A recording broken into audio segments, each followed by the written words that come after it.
नमस्कार दोस्तों, अभ्युत्कर्ष हिंदी क्लासेज में आपका स्वागत है। और आज मैं आपके सामने लेकर आया हूँ वर्ण विभाजन। और वर्ण विभाजन में आज अपन पढ़ेंगे स्वर और स्वरों का वर्गीकरण। तो स्वर है क्या, सबसे पहले बात करते हैं स्वर क्या है, स्वर की परिभाषा क्या है। तो आपको स्वर है क्या, तो स्वर वे वर्ण जिनका उच्चारण स्वतंत्र रूप से किया जाता है स्वर कहलाते हैं। हम ऐसा भी कह सकते हैं कि जिन वर्णों के उच्चारण में अन्य किसी वर्ण की आवश्यकता महसूस नहीं हो वे स्वर कहलाते हैं। तो स्वर की परिभाषा के रूप में अगर बात करते हैं तो यही परिभाषा है कि वे वर्ण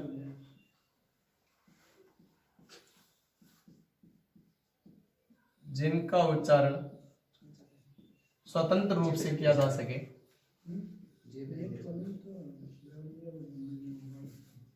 स्वतंत्र रूप से किया जा सके,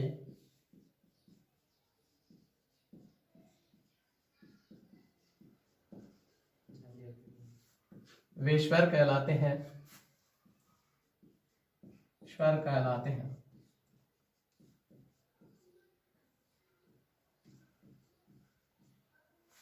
अब बात करते हैं स्वर कौन कौन से होते हैं, कितने होते हैं, संख्या में कितने होते हैं स्वर। हिंदी में मानक स्वरों की संख्या कितनी होती है। खास बात ध्यान रखिए दोस्तों, बहुत सारी किताबें अलग अलग आपको डाइट कर सकती है, अलग अलग बता सकती है, लेकिन हिंदी की मानक पुस्तक के अनुसार स्वरों की संख्या 11 मानी गई है। अलग अलग लेखक आपको भ्रमित कर सकते हैं, लेकिन ये जो संख्या है ये मानक तथ्य के रूप में है, संख्या 11। स्वर कितने होते हैं, 11 होते हैं। अब बात करते हैं स्वर है तो स्वरों के कुछ आधार पर, कुछ अलग से आधार है और जिनके आधार पर उनको वर्गीकृत किया गया है। आधार के अनुसार वर्गीकरण। हम स्वरों को 5 प्रकार से पढ़ेंगे, हम स्वरों को 5 प्रकार से पढ़ेंगे। कौन कौन से प्रकार पढ़ेंगे एक बार मैं आपको बाय लिस्ट बता देता हूं। नंबर 1 जिह्वाकृति के आधार पर, जिह्वाकृति के आधार पर। नंबर 2 उच्चारण काल या मात्रा काल के आधार पर, उच्चारण काल या मात्रा काल के आधार पर। तीसरा है उच्चारण के आधार पर, उच्चारण स्थान के आधार पर, अपने से बोल सकते हैं या फिर उच्चारण के आधार पर। एक है ओष्ठाकृति, ओष्ठाकृति होठों की आकृति किस प्रकार से होती है, ओष्ठाकृति। और एक है मुखाकृति के आधार पर। हम इन 11 ही स्वरों को 5 बार पढ़ेंगे, अलग अलग रूप में पढ़ेंगे। जिह्वाकृति के आधार पर कितने प्रकार के होते हैं, मात्रा काल के आधार पर कितने प्रकार के होते हैं, उच्चारण के आधार पर कितने प्रकार के होते हैं, ओष्ठाकृति के आधार पर कितने प्रकार के होते हैं और मुखाकृति के आधार पर कितने प्रकार के होते हैं। तो आइए हम बात करते हैं सबसे पहले जिह्वाकृति के आधार पर। जिह्वाकृति के आधार पर मतलब क्या है जिह्वाकृति, जिह्वा की आकृति। स्वरों का उच्चारण करते समय जिह्वा किस प्रकार से अपनी आकृति बदलती है वह जिह्वाकृति कहलाती है। तो दोस्तों बात करते हैं जिह्वाकृति के आधार पर स्वर कितने प्रकार के होते हैं। जिह्वाकृति के आधार पर स्वरों का वर्गीकरण।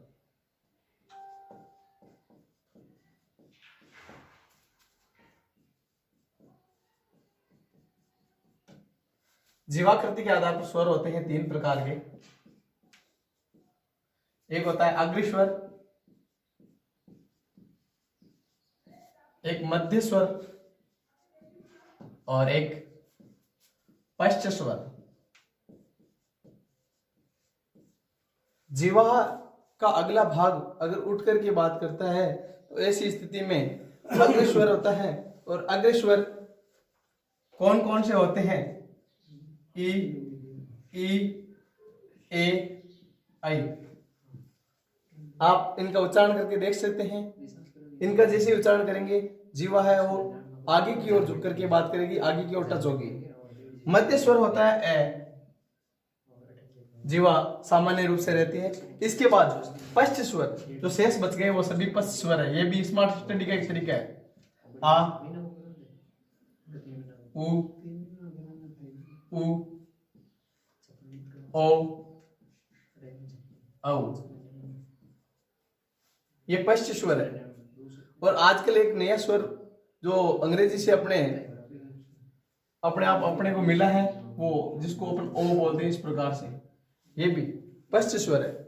एलडीसी परीक्षा 2016 वाली में पूछा गया क्वेश्चन है कि निम्न में से अग्र स्वर नहीं है, ऐसा क्वेश्चन था। और उसमें समूह के रूप में थे।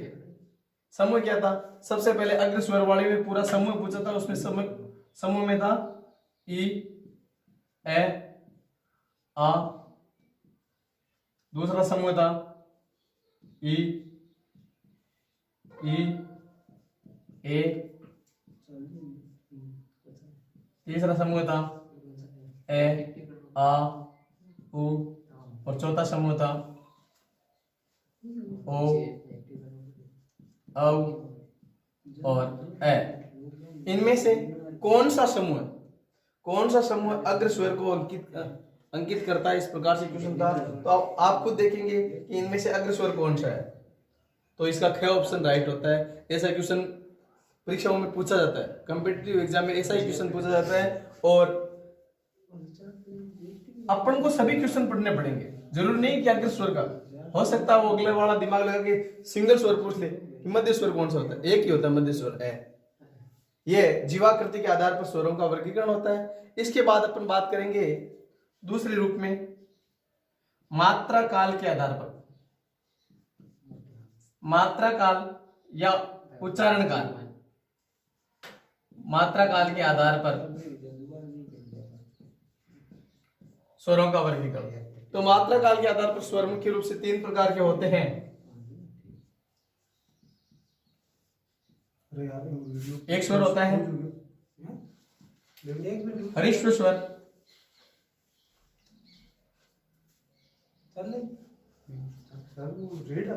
दीर्घ स्वर और प्लुत स्वर। हाँ मेरे वाले में क्या यहाँ पे रेड आता है। हरिश्व स्वर, दीर्घ स्वर और प्लुत स्वर। हरिश्व स्वर कौन कौन से होते हैं अपन ने पिछली क्लास में बात भी की थी। एक बार फिर से अपन बात करते हैं हरिश्व स्वर कौन कौन से होते हैं। हरिश्व स्वर को एक मात्रिक स्वर भी कहा जाता है। एक मात्रिक स्वर वे स्वर जिनको बोलने में सामान्य से समय लगे, वो एक मात्रिक स्वर होते हैं, उन्हीं को कहा जाता है मूल स्वर। हरिश्व स्वर, एक मात्रिक स्वर और मूल स्वर ये कौन कौन से हैं? तो ए, ई, उ और री, ये 4 ये हरिश्व एक मात्रिक और मूल स्वर के रूप में नियुक्त होते हैं। अब दीर्घ स्वर, दीर्घ स्वर कौन से होते हैं? तो दीर्घ स्वर को कहा जाता है द्विमात्रिक। दीर्घ का अर्थ होता है बड़ा। बड़ा भी कैसे? मात्रा काल के आधार पर, जिसको समय ज्यादा लगे, जिसके उच्चारण में समय सामान्य से दुगुना समय लगे, तो उसे द्विमात्रिक स्वर कहा जाता है। और उसी को कहा जाता है संयुक्त स्वर। अब दीर्घ स्वर या द्विमात्रिक स्वर या संयुक्त स्वर कौन कौन से होते हैं? तो ये स्वर होते हैं, तो बाकी शेष बच गए वो सभी होते हैं आ, दीर्घ ई, उ, ए, आई, ओ, औ। ये होते हैं दीर्घ स्वर। हरिश्व और दीर्घ स्वर एक मात्रिक, द्विमात्रिक। और जो प्लुत स्वर होते हैं वो होते हैं त्रिमात्रिक। अच्छा, त्रिमात्रिक कौन से होते हैं? अब इनमें दिक्कत रहती है क्योंकि स्वरों का विभाजन तो 11 के रूप में अपन ने यही पढ़ लिया, 4 ये और 7 ये, 11 तो हो गई। तो कहा जाता है कि जिस स्वर पर सामान्य से 3 गुना समय लगा करके जिसका उच्चारण किया जा रहा हो वे स्वर प्लुत स्वर के रूप में आते हैं। इसमें अपन बात करते हैं, एक सबसे पहले स्वर काम में लिया जाता है ओम। इस प्रकार से 3 की मात्रा, ये 3 का निशान ये बता रहा है कि ए, उ को भी 2 बार बोल करके इस प्रकार से ये ओम 3 जितना समय ले लेता है, 3 बार बोलने जितना समय ले लेता है इसको, इसलिए इसको क्या कहेंगे? त्रिमात्रिक। परीक्षा में पूछा जाता है निम्न में से प्लुप्त स्वर कौन सा है, तो जिस पर 3 का निशान लगाया हुआ ऊपर वो अपने आप में प्लुप्त स्वर है। तो दोस्तों आशा करता हूं कि आपको जीवाकृति और मात्रा काल के आधार पर स्वरों का विभाजन समझ में आ गया होगा। आगे बढ़ते हैं और बात करते हैं उच्चारण के आधार पर। उच्चारण के आधार पर कितने प्रकार के होते हैं, तो उच्चारण के आधार पर स्वर 2 प्रकार के होते हैं।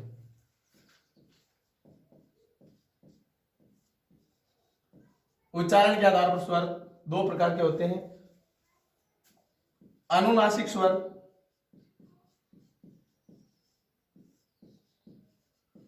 और अनअनुनासिक स्वर। अब अनुनासिक कौन से होते हैं? सभी स्वर बोले जाते हैं। तो अनुनासिक वे स्वर जो मुंह के साथ साथ नाक से भी जिनका उच्चारण होता हो, वे अनुनासिक स्वर कहलाते हैं।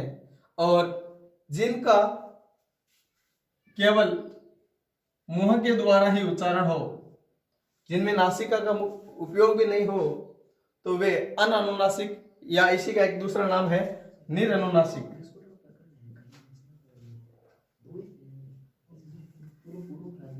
निरनुनासिक स्वर भी कहा जाता है इनको, तो ध्यान रखें। अब पहचान क्या है, तो सभी के सभी स्वर वैसे तो अनअनुनासिक ही होते हैं। सभी के सभी स्वर तो अनअनुनासिक ही होते हैं, जिस प्रकार से ए, आ, ई सभी इस प्रकार से। लेकिन जब इन पर अनुस्वार लगाया हुआ हो या चंद्र बिंदी लगाई हुई हो, तो ऐसी स्थिति में ये अनुनासिक स्वर के रूप में प्रयुक्त होते हैं।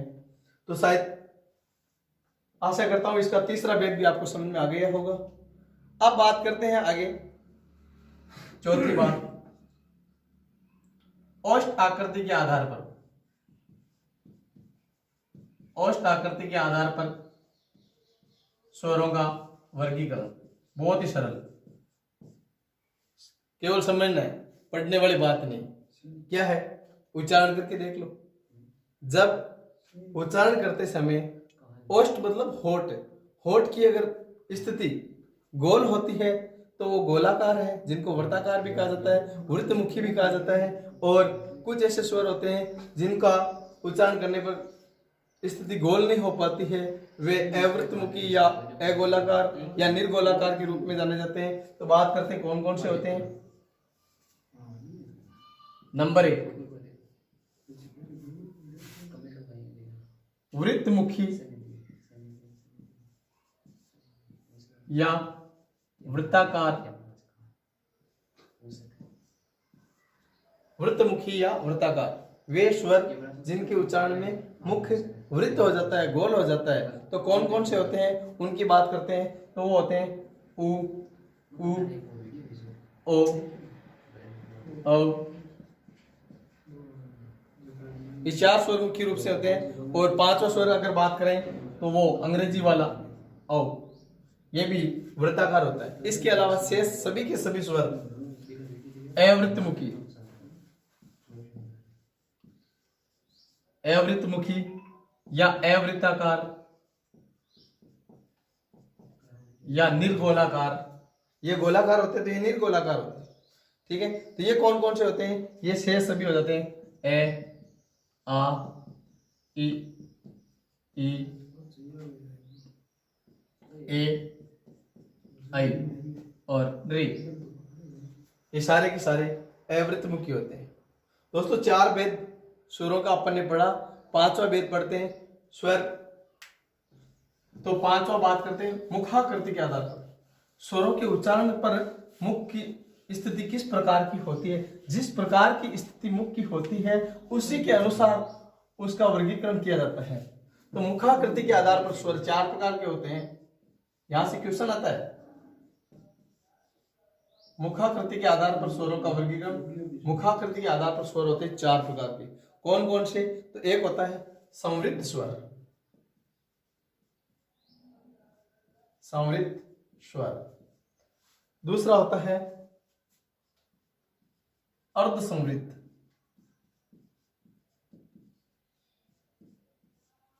एक होता है अर्ध विवरित और एक होता है विवरित। अब इसको थोड़ा समझना है, अगर समझ में आ गए तो आराम से क्लियर हो जाएगा कि समृद्ध स्वर कौन से होते हैं, जिन स्वरों के उच्चारण में मुख कम खुलता है, बहुत कम खुलता है, नहीं के बराबर खुलता है। तो ऐसी स्थिति में जो स्वर होते हैं वो संयुक्त स्वर होते हैं। कौन से होते हैं? तो ई ओ। समृद्ध स्वर और अर्ध समृद्ध स्वर, जिनमें समृद्ध से थोड़ा सा ज्यादा मुख खुलता हो, ऐसी स्थिति में 4 होते हैं, सॉरी 2 होते हैं। कौन कौन से? ए और ओ। अर्ध विवरित स्वर कौन से होते हैं? तो अर्ध विवरित स्वर होते हैं,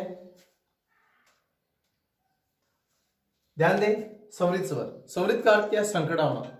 कहने का मतलब क्या है? जब इनको उच्चारण करते हैं तो मुंह बहुत कम खुलता है, सामान्य सा मुंह खुलता है, जिससे इनका उच्चारण हो जाता है। अर्ध समृद्ध का अर्थ होता है सामान्य से थोड़ा सा ज्यादा। ऐसी स्थिति में कौन कौन से उच्चारण होते हैं? तो ऐसी स्थिति में उच्चारण होते हैं ए और ओ। इसके बाद बात करते हैं अर्ध विवरित। अर्ध विवरित में कौन से आते हैं? अर्ध विवरित में आते हैं ए, आई और औ, ये 3। और विवरित, विवरित का अर्थ होता है खुला हुआ, पूरा खुला। तो ऐसा कौन सा वर्ण है जिनका उच्चारण करते समय मुंह पूरा खुल जाता है? कौन सा उच्चारण है? कौन सा स्वर है? आ जब बोलते हैं तो पूरा मुंह खुल जाता है। पूरा मुंह खुलने का मतलब क्या? वो विवरित स्वर है। ओके फ्रेंड्स, शायद समझ में आ गए होंगे, मैं आशा करता हूं। फिर से आपको मैं एक बार बता देता हूं कौन कौन से होते हैं। 5 प्रकार बताए हैं मुख आकृति के आधार पर, जीवाकृति के आधार पर और मात्रा काल के आधार पर, ओष्ठाकृति के आधार पर और उच्चारण के आधार पर। 5 प्रकार से स्वरों का विभाजन पढ़ा है अपन ने, और आशा करता हूं आप लोगों को समझ में आ गया। दोस्तों, अभी तक आपने अगर इस चैनल को सब्सक्राइब नहीं किया है तो आप इसको सब्सक्राइब करें और शेयर करें। इसी के साथ ओके फ्रेंड्स, मिलते हैं नेक्स्ट टाइम। तब तक के लिए गुड बाय, नमस्कार।